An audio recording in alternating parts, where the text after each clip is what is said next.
same in music. Like what is logic.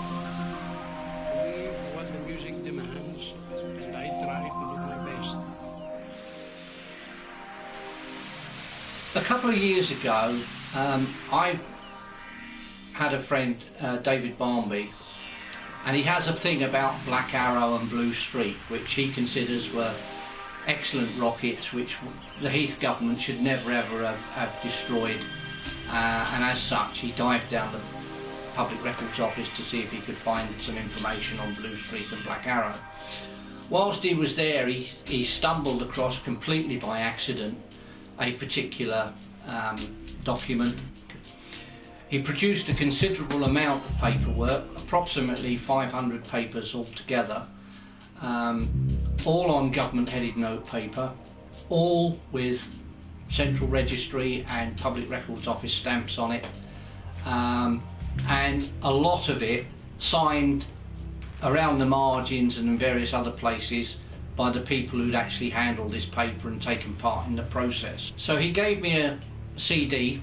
He said to me, "Read this, it's of historical interest." So I read it. Halfway through reading it with my historian's hat, I suddenly found that I was wearing my police officer's hat and thinking, my God, this is sedition.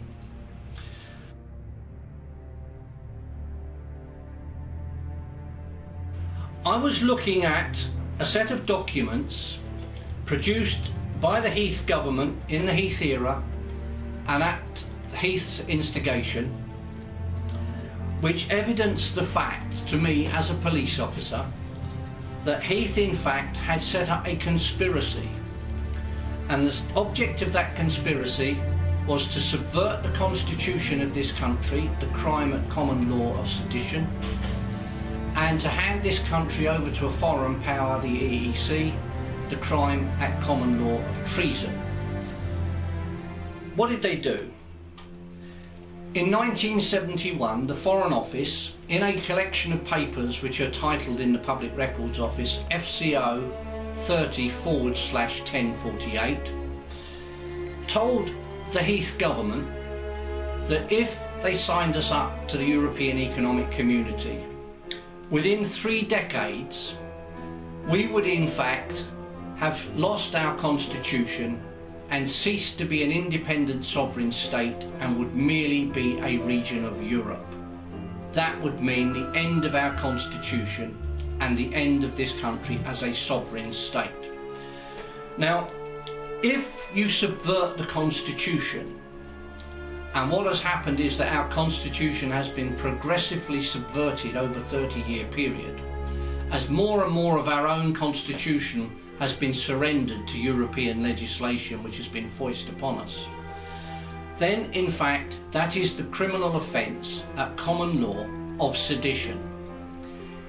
It is an offence which carries life imprisonment and is the next most serious offence to treason.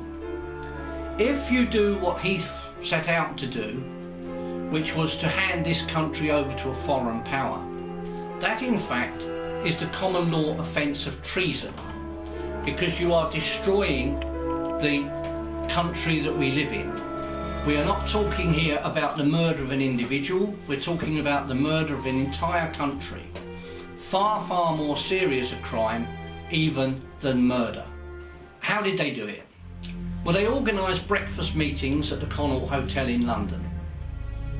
And at those meetings, which were attended by government ministers, members of Parliament, the British Council for the European Movement, and senior people from all of the national media, including BBC and ITV.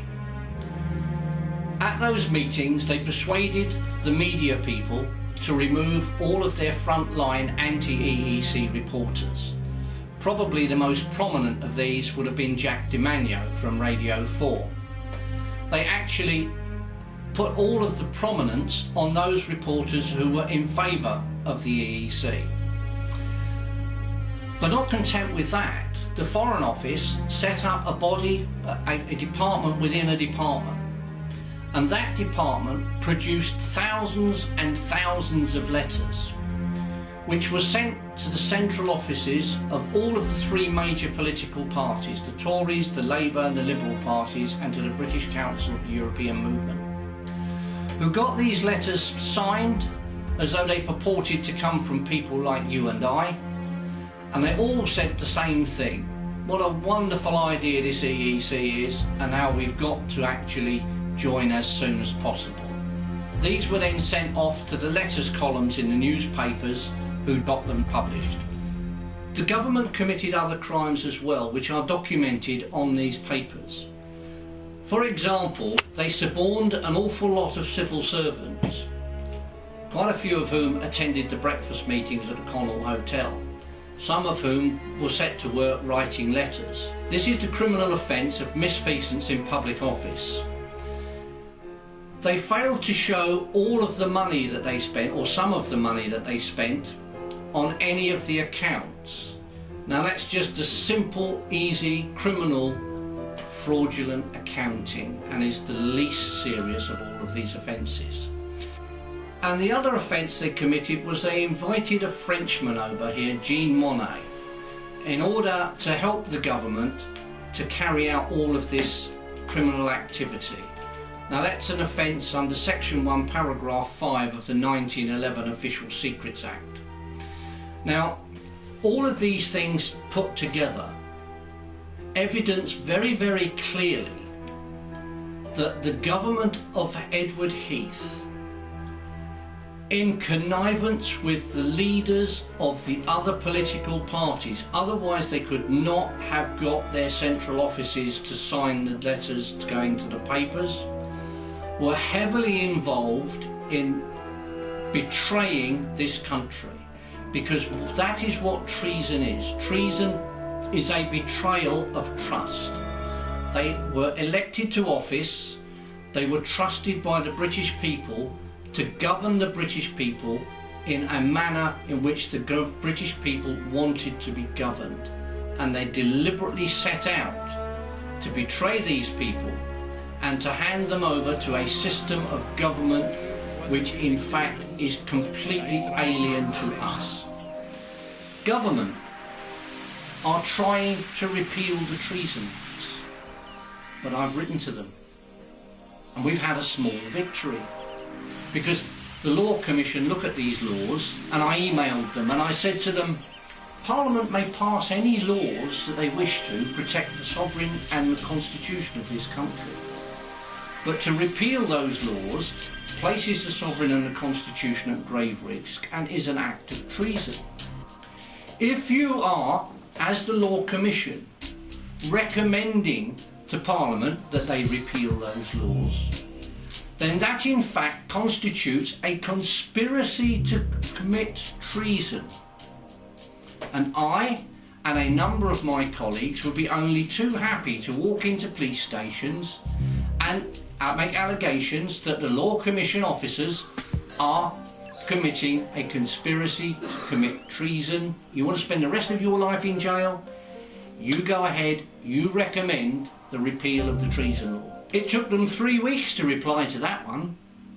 You can guarantee that for those 3 weeks they've been on the telephone to various legal authorities and they've been charging through every legal book they could find. And then they came back and they said, we have no plans in the near future to look at the treason laws. I'm English, free-born. I was born with rights. I was born with freedoms. Those rights and freedoms go back and predate Alfred the Great.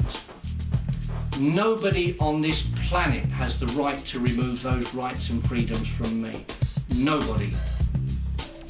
And I do not have the right to give them up, because I will be giving them up for my children and my grandchildren, and they are not mine to give up. I look after them for those that follow on behind. And that is what we have to do. We have to look after this country. We have to get it back, and we have to make sure that it operates for those that we leave behind.